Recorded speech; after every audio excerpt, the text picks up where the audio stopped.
오늘 이 날을 기념하여 라는 제목으로 하나님의 말씀을 전가하도록 하겠습니다.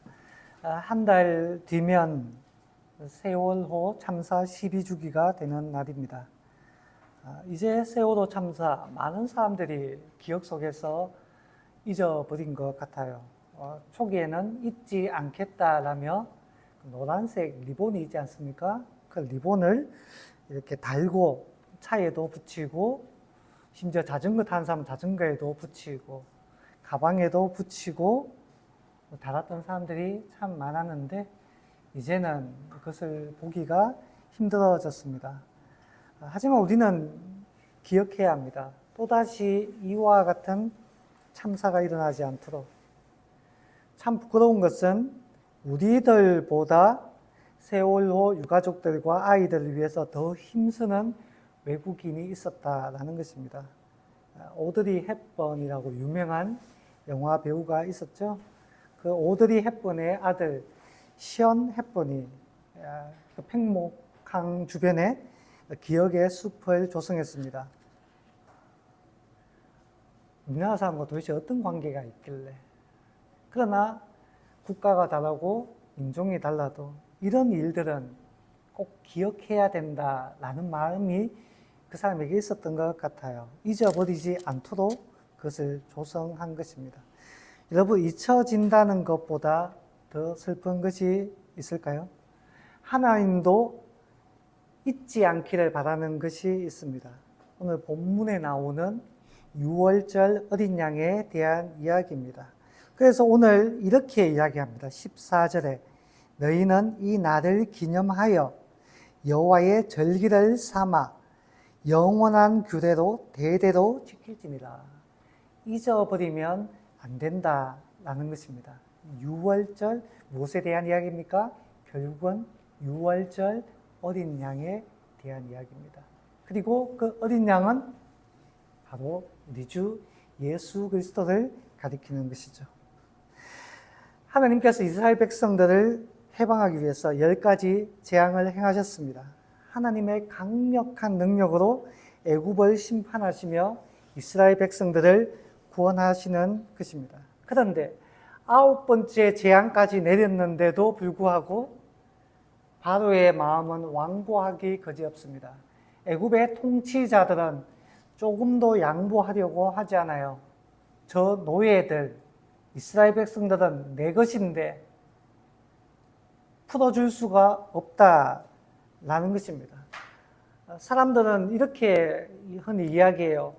무언가를 얻는 것보다 무언가를 잃어버리는 데에 더 심각하게 반응을 한대요. 얻는 것에 한 100이라고 반응을 한다 그러면 잃어버리면 200, 300 충격이 온다라는 거예요. 그러니까 저 노예들은 내 것이야. 절대로 보낼 수 없어. 라고 이야기를 하고 있는 것입니다. 자, 그러니까 하나님께서 마지막 최후의 수단을 사용하십니다. 10번째 재앙입니다. 무엇입니까? 장자의 죽음이라고 합니다. 초태생의 죽음이라고도 표현했죠. 자, 애굽에 있는 모든 애굽 땅 안에 있는 모든 사람뿐만 아니라 동물까지 해당됩니다. 사람이든 동물이든 가장 처음에 난 것, 장자가 죽을 것이다. 내 백성을 보내지 아니하면. 하나님의 심판을 예고하셨어요. 그런데 바로는 어떻게 합니까? 강대강, 맞붙어서 싸우려고 합니다. 자, 오늘 그 심판이 선고된 것이에요. 자, 그런데 여러분 기억하십시오. 애굽 땅의 모든 사람이 해당됩니다. 안전지대가 없어요. 하나님은 정확하고 철저하게 이 심판을 행하려고 하십니다. 자, 그렇다면 여기 마지막 10번째 죽음을 앞서서 애굽을 징벌한 10가지 재앙에 대해서 한번 잠깐 돌이켜 볼까요? 첫 번째 재앙이 뭐죠? 나일강이 피가 되는 재앙이죠. 두 번째 개구리 재앙. 세 번째 이재앙입니다. 자, 첫 번째, 두 번째는 애굽의 술사들도 따라했어요. 세 번째, 이 재앙부터는 그들의 능력 밖의 일이었습니다. 오로지 하나님의 권능이었어요. 네 번째가 파리. 그런데 여기 중요한 것이 있습니다. 이 모든 재앙이 있는데 고센 땅은 해당 사항이 없었다라고 이야기합니다. 애굽 땅 중에 유일하게 고센 땅에만 재앙이 임하지 않았어요. 왜요? 고센 땅에는 누가 살고 있기 때문에? 이스라엘 백성들이 살고 있기 때문에. 하나님 심판하시되 이스라엘 백성들은 예외로 하신 것입니다. 왜냐? 내 백성이니까.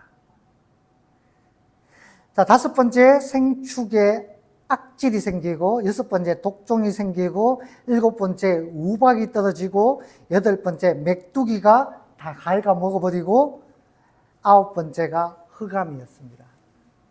그리고 마지막 열 번째가 초태생의 죽음, 장자의 죽음이죠. 자, 열 번째, 이 재앙을 피하려면 어떻게 해야 합니까? 이 죽음을 면할 수가 없어요. 다 죽을 수밖에 없는 운명입니까? 그런데 하나님께서 한 가지 피할 방법을 가르쳐 주셨습니다. 무엇입니까? 바로 유월절 어린 양을 잡는 것입니다.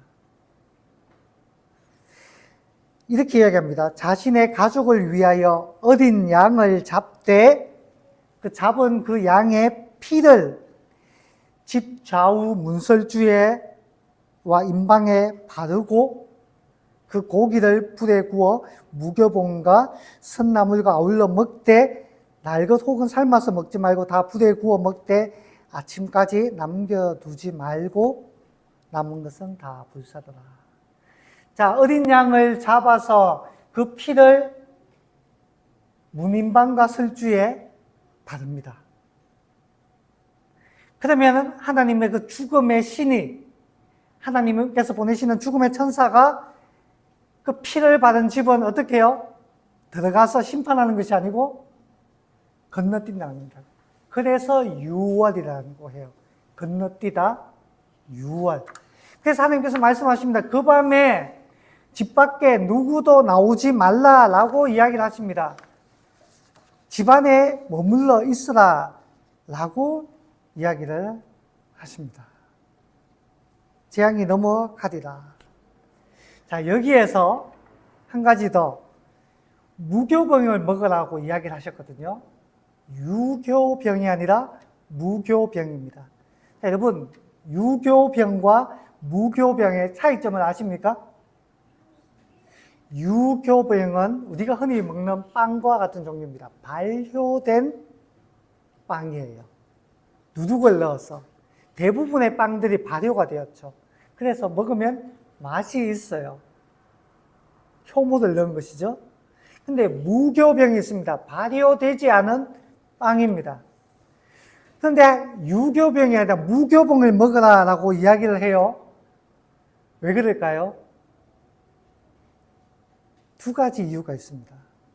첫째는 왜냐? 이 심판이 내리고 난 다음에는 애굽 사람들이 이스라엘 백성들을 급하게 내쫓을 것이기 때문에 유교병 발효시킬 여유가 없다는 겁니다. 서둘러야 되기 때문에 급하게 만들어 먹어야 되기 때문에 그래서 무교병을 뭐라는 거예요? 또 한 가지가 있습니다. 누룩을 조심하라라는 겁니다. 여러분, 누룩이라는 것은 사실은 좋은 거예요. 빵을 발효시켜서 부풀게 하는 것입니다. 제빵사가 약간의 누룩만 가지고 빵을 부풀려서 맛있게 만들어요. 그런데 누룩과 한 끗 차이가 있어요. 뭐죠? 곰팡이입니다. 곰팡이. 곰팡이도 특징이 있어요. 번진다는 겁니다. 퍼진다는 거예요. 이 빵을 그냥 놔두면 빵에 뭐가 생겨요? 곰팡이가 생깁니다. 죄송한데 저희 집 빵에도 곰팡이가 생겼더라고요. 파란 게. 빨리 먹었어야 했는데. 근데 그게 순식간에 번져나갑니다. 그래서 못 먹게 만들어요. 부패시키는 거예요. 이와 같은 누룩의 특징 때문에 예수님은 이런 표현을 사용했습니다. 마태복음 16장 6절에 바리새인들의 누룩을 조심하라 라고 했습니다. 왜냐?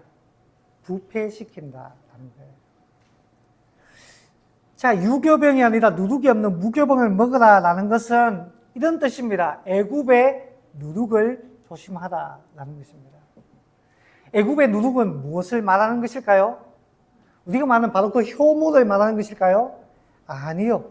애굽의 가치관, 애굽의 정신, 애굽의 신앙, 그런 것들을 이야기하는 겁니다. 애굽의 수많은 우상들을 섬겼던 그 애굽의 종교, 신앙, 누룩을 조심하라. 애굽의 정신을 조심하라. 애굽은 무엇입니까? 제국이잖아요. 대제국이잖아요. 힘으로 억누르는 제국이잖아요. 군사력을 의지하는 제국이잖아요. 뒤에 보면 나옵니다. 군사력을 사용해서 애굽 백성, 이스라엘 백성들을 몰살하려고 했던 수많은 병거가 동원되는 그 일들이 훗날에 벌어져요. 군사력, 힘에 의지하는. 그리고 애굽은 얼마나 화려합니까? 황금의 나라잖아요. 황금의 나라. 풍요의 나라잖아요. 나일강 삼각주. 얼마나 인류의 젖줄이라고 불렸던 그 풍요의 땅이잖아요. 풍요로우면 다 돼. 힘과 권세만 있으면 다 되는 거야. 라고 말하는 애굽의 누룩을 조심하라라는 겁니다. 그러니까 유교병이 아니라 무교병을 먹으라라는 거예요. 자, 이런 것들을 먹을 때는 자세는 어떠합니까? 허리에 띠를 띠고 발에 신을 신고 손에 지팡이를 잡고 급하게 먹어라 라고 이야기합니다. 왜 식사를 서둘러야 하나요? 좀 전에 이야기했죠? 애굽을 신속하게 빠져나와야 되기 때문입니다. 여러분, 우리가 하나님 은혜로 말미암아 구원받았으면 미적미적되면 안 돼요. 서둘러야 됩니다. 구원받은 자는 신속하게 떠나야 되는 거예요. 이것이 여호와의 유월절입니다. 자, 이와 같이 어린 양을 잡아 죽일 때 하나님께서 어떻게 하십니까? 재앙이 6월 넘어가는 거예요. 그리고 이 규례를 대대로 지키라라고 이야기합니다. 여러분, 하나님은 모세를 통해서 이 6월절을 지키는 방법, 그리고 이 초태생의 죽음, 재앙을 피하는 방법에 대해서 아주 세세하고 꼼꼼하고 상세하게 가르쳐 주십니다. 여러분, 저는 이 말씀을 보면서 이 부분에서 참 은혜를 받았어요. 하나님께서 친절하고 상세하게 설명하는 데서 은혜를 받았어요. 그대로 따르는 것, 이게 어려운 게 아니에요. 제일 어려운 건 뭡니까? 네가 알아서 해 라고 하는 게 사실 어려운 거예요.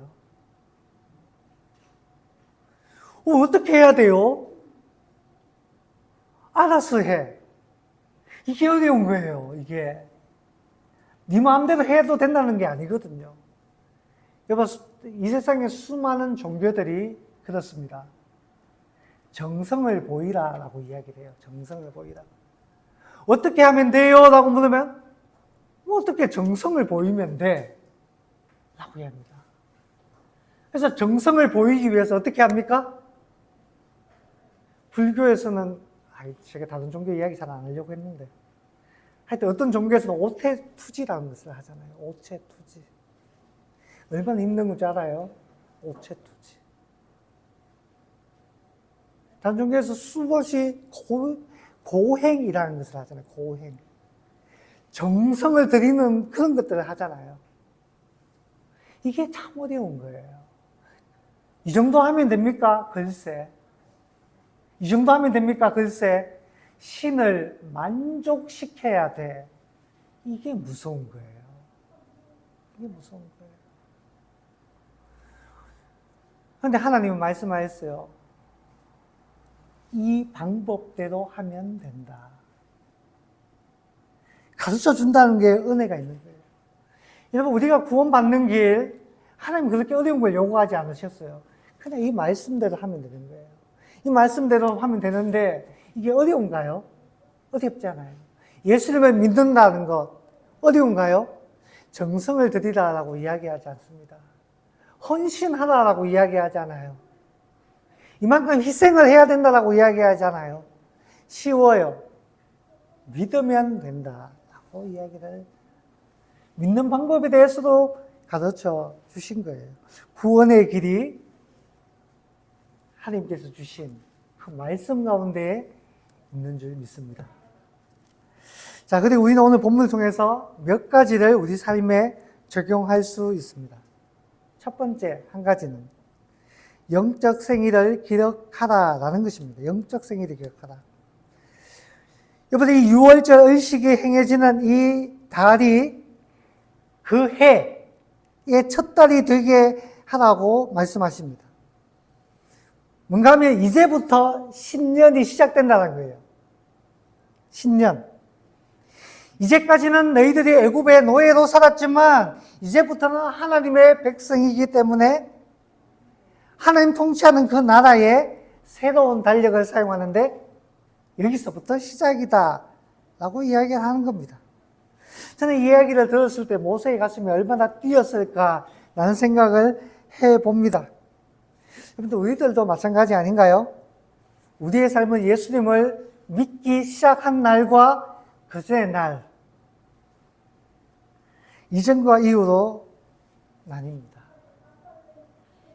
저는 전에도 이야기한 적이 있지만 제가 교회에 나갔던 그 첫날을 잊지를 못해요. 물론 그 전에도 친구 따라서 한 번씩 성탄절에 혹은 무슨 행사가 있을 때 갔던 기억은 있어요. 근데 그때는 믿음을 가지고 간 게 아니에요. 믿음이 없었어요. 사탕 준다니까 갔어요. 선물 준다니까 갔어요. 그런데 하나님을 만날 때가 있었어요. 언제? 군대에 가서 신병교육대라는 곳에 갔는데 신병교육대에서도 종교 행사라는 것이 있습니다. 근데 우리나라에 3대 종교가 있다고 얘기하죠. 기독교, 천주교, 불교. 요즘 어떤지 모르겠는데 목사님 때만 해도 그 세 개 종교 가운데 하나에는 반드시 가야만 했습니다. 신병 때. 신병 군에 입대하자마자 갔던 그 교회 잊지를 못해요. 그래서 목사님이 그때가 어렴풋이 기억이 나요. 1994년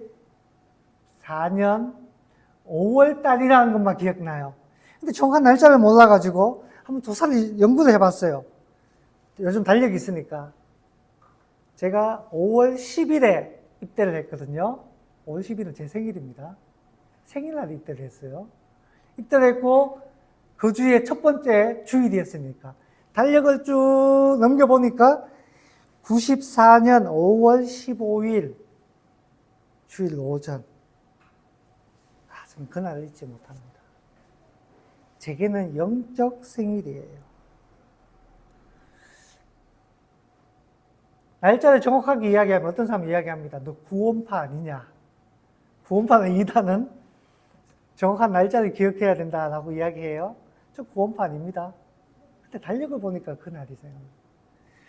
여러분도 정확하게 언제인지는 모르겠지만 이때쯤 어떤 수련회, 어떤 말씀, 혹은 어떤 주일, 하다못해 내가 세례를 받았던 날, 혹은 입구했던 날, 그런 것들은 기억하는 게 좋아요. 좋습니다. 내가 내 생일을 기억하듯이, 이때 하나님께서 내게 그런 은혜를 베푸셨지. 그게 소중한 거예요. 자, 이스라엘 백성들은 이제 새로운 시작입니다. 하나님 백성으로 새 삶을 시작합니다. 이전의 옷을 벗어 던지고 하나님의 백성답게 시작해야 되는 거예요. 자, 두 번째는 어린 양 대신 예수님께 감사하라라는 것입니다. 여러분, 이스라엘 백성들은 어린 양의 희생으로 말미암아 살게 되었습니다. 여러분, 이들이 애굽에 내리는 하나님의 심판을 멸하려면 대신 죽을 희생 제물이 필요했습니다. 흠없는 어린 양입니다. 그 피를 발라야 했어요. 그 어린 양은 누구를 가리키는 것입니까? 세례 요한이 예수님을 보자마자 이렇게 이야기했죠. 세상 죄를 지고 가는 하나님의 어린 양이로다. 유월절 어린 양을 이야기하는 것입니다. 여러분, 예수님께서 우리 죄를 대신하여 죽임을 당하셨습니다.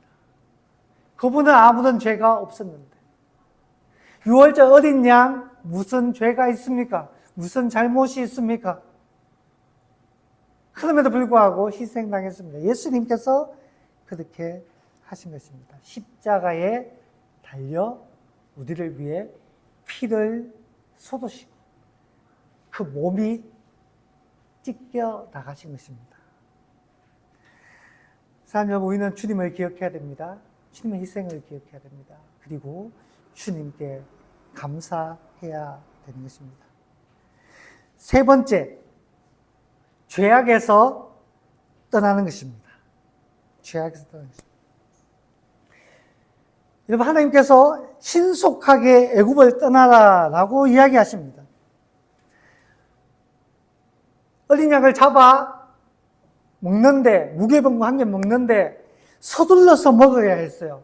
이거 편안한 만찬의 시간이 아닙니다. 허리에 띠를 띠고 신발을 신고 지팡이를 짚고 급하게 서둘러 먹어야 했습니다. 왜 급하게 먹습니까? 바로가 이제 해방시켜 줄 거예요. 이제 해방될 것입니다. 그렇다면 미적될 이유가 없습니다. 급하게 떠나야 됩니다. 왜냐? 급하게 떠나지 않으면 바로가 변심해서 또다시 잡으러 올 것이기 때문입니다. 뒤에 보면 나와요. 아차, 내가 왜 보냈지? 라면 군대를 끌고 쫓아오잖아요. 급하게 떠나야 되는 겁니다. 여유 부리면 안 돼요. 뒤돌아보면 안 되는 것입니다. 창세기에는 뒤돌아보면 안 되는 도성에 대한 이야기가 나오죠. 신속하게 떠나야 되는 도성에 대한 이야기가 나옵니다. 어디입니까? 소돔과 고모라입니다. 너무 죄악의 땅이니까, 의인이 없으니까, 다 죄인들 뿐이니까 하나님께서 유황불로 심판하시는 이야기가 나옵니다. 그곳에 살던 롯의 가족들은 하나님이 특별 은혜로 구원을 받게 되는데 서둘러 나오라고 이야기하시죠. 곧 하늘에서 유황불이 떨어진다라는 게 서둘러 나와라. 그런데 롯은 서두르려고 하는데 서두르지 않는 사람들이 있었어요. 미적대는 사람들이 있었습니다. 누구였습니까?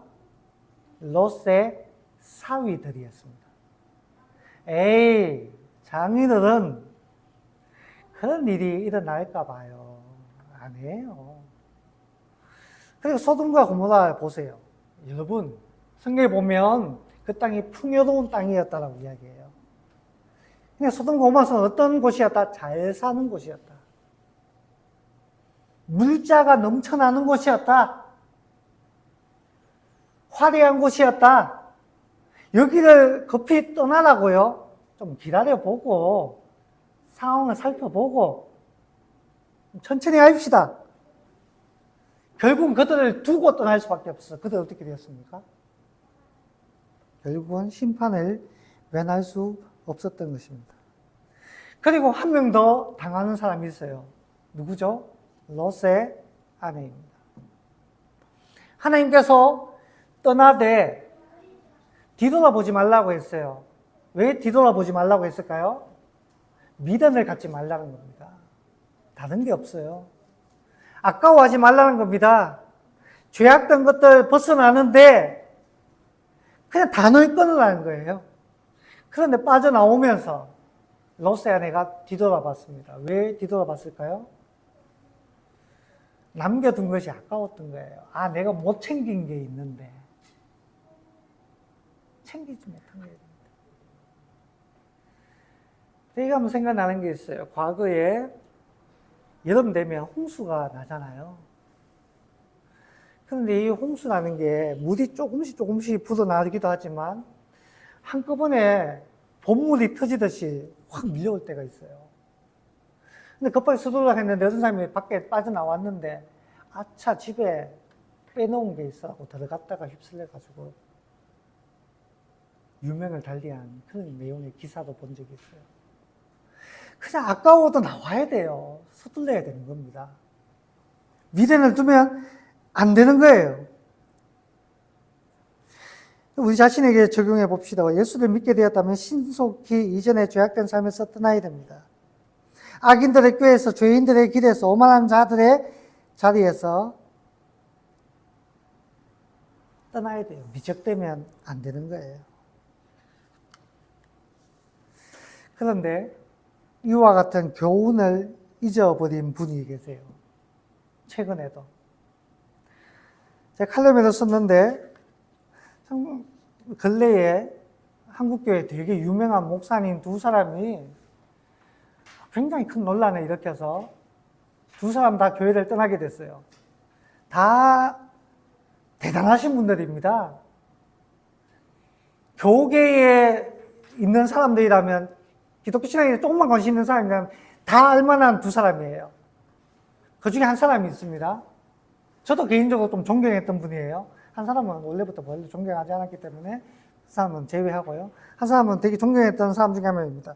남포교회의 박영선 목사님입니다. 그분이 썼던 유명한 책도 있어요. 하나님의 열심. 저도 읽어봤어요. 은혜 받았던 책이에요. 그런데 이 박영선 목사님이 남포교회 원로 목사님인데 최근에 이미 원로 목사가 된 지 10년이나 지났어요. 근데 최근에 40억 원을 교회에다 요구했습니다. 무슨 일인가 하면 본인이 원로로 있는 그 교회에 자신의 아들도 목사인데 부목사로 있는 겁니다. 본인은 원로 목사고 자기 후임으로 담임 목사님이 있고 그리고 담임 목사님 밑에 몇 명의 부목사들이 있는데 그 부목사들 중에 한 명이 자신의 아들인 거예요. 그런데 자신의 아들이 여러 가지 좀 불미스러운 일을 일으켰습니다. 여기 다 이야기할 수는 없고 교회 건덕상 상당히 문제가 될 만한 일을 몇 가지 저질렀어요. 그래서 교회에 더 이상 있기 힘들어서 이제 나와서 개척을 하려고 하는데 개척장업으로 40억 원을 요구한 것입니다. 근데 남포교회에 흔히 이제 부목사들에게 주는 개척 지원금이 있었다고 해요. 얼마 정도였을까요? 3억에서 4억 정도를 지원해 줬는데 이 원로 목사님 아들에게는 얼마 요구했다고요? 40억, 10배를 요구한 것입니다. 그러니까 너무 많은 거 아니냐. 왜 10배나 더 줘야 되느냐. 라고 교인들이 이야기를 하니까 이분이 이런 이야기를 했어요. 나도 교회에 지분이 있다라고 이야기했어요. 교회가 이렇게 커온 데는 내 지분이 있다. 여러분, 내 지분이 있다라고 말한 것이 옳은 겁니까? 세상의 관점에서는 옳을 수 있어요. 내가 회장으로 은퇴했지만은 교회에 거기에 지분이 있다. 그런데 교회에는 그런 게 없어요. 있으면 안 돼요. 원로 목사로 있으면서 지금도 1억이 넘게 월급 1억 넘게 받고 있어요. 베스트셀러 저자라서 돈이 많아요. 어떻게 알 수 있느냐? 자신이 사는 사택이 40억짜리입니다. 집이. 이게 숫자가 와닿지 않잖아요. 와닿지 않잖아요. 근데 이분의 변명이 이거예요. 아니, 내가 사는 집도 40억이고, 자기 사는 아파트가 다 40억이고, 그런데 40억 요구하는 게 뭐가 그래 커? 세상 물정도 모르고, 이렇게 이야기를 합니다. 제가 너무너무 안타까웠어요. 40억이라는 거는 일반인들과는 너무너무 동떨어진 너무너무 그런 돈이에요. 그런데 이 목사님에게는 40억이 아무렇지도 않은 거예요. 왜? 자기 아파트 사람들이 다 40억짜리 아파트에 살고 있습니다. 흔히 강남 3구라고 불리는 송파구입니다. 옆 동네도 40억 아파트, 저쪽 동네도 40억 아파트. 내가 만나는 사람도 40억 아파트에 살고. 그러니까 교회 개척할 때도 40억 당연한 거 아니야? 이렇게 돼버린 거예요. 그들과 어울리다 보니까, 그런 사람들하고 어울리다 보니까 훌륭한 목사님도 변질되어 버린 것입니다. 무슨 누룩이에요? 미안합니다. 강남의 누룩에 빠져버린 거예요. 강남의 누룩. 너무너무 안타까웠어요. 여러분, 내가 어울리고 몸담고 있는 공동체가 중요합니다. 내가 만나는 사람들이 중요해요. 부자들 만나지 말라는 것은 아닙니다. 어울리지 말라는 것이 아니에요. 그런데 내가 그들의 좋은 점도 있지만 잘못하면 그들의 가치관에 휘말려들어요. 물들게 되는 거예요. 나도 그것을 요구할 수 있어. 주님은 말씀하셨습니다. 무익한 종으로 여겨라, 본 자신을. 근데 너희들은 왜 너희 자신을 유익한 종으로 여기느냐? 떠나와야만 됩니다. 떠나와야 돼요. 우리가 몸담고 있는 공동체는 어떻습니까? 똑같은 경우는 아니다 할지라도 내 가치관을 물들게 하는 그런 세상이 있다면, 내가 하나님의 것이 아니라 다른 세상의 것들을 자꾸 탐닉하게 만드는 그런 것들이 있다면 여러분, 그런 자리에서는 빠져나와야 되는 겁니다. 그런 사람들은 멀리 해야 되는 것입니다. 그것이 하나님께서 말씀하신 신속하게 떠나와라. 그것이 6월절이 담고 있는 의미 가운데 하나입니다. 하나님 말씀을 맺습니다. 하나님은 우리에게 말씀하세요. 하나님 우리에게 말씀하십니다. 신속하게 떠나가라. 그리고 또 한 가지, 어린 양의 희생을 잊지 말아라. 대대로 기억하고 지키시냐. 여러분, 죄악된 세상에서 빠져나오고 가치에서 빠져나오고 더욱 주님을 바라보고 주님의 십자가를 바라보는 저와 여러분 될 수 있기를 바랍니다. 그렇게 해서 하나님께서 기뻐하시는 삶을 살아가는 저와 여러분 될 수 있기를 주님의 이름으로 간절히 소망합니다.